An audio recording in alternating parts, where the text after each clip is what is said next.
আসসালামু আলাইকুম। এটা হচ্ছে সৌদি আরবের রেস্টুরেন্ট।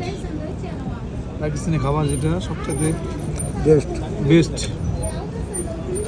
পাকিস্তানের উপর কোনো খাবার নেই, বাংলাদেশের খাবার ভালো নেই। সবচেয়ে এই পাকিস্তানি খাবারটা খুব বেশি ভালো লাগে। এই যে রুটি, এই যে রাস্তার পাশে হোটেল জাদ্রেল, এই যে চাবাই নবাবগঞ্জ বড় মোয়াল্লেম, 40 জন হাজিনে আসছে। বড় মোয়াল্লেম খাওয়াচ্ছে, দোয়া করবেন আগামীতে হাজিনে 100 হয়।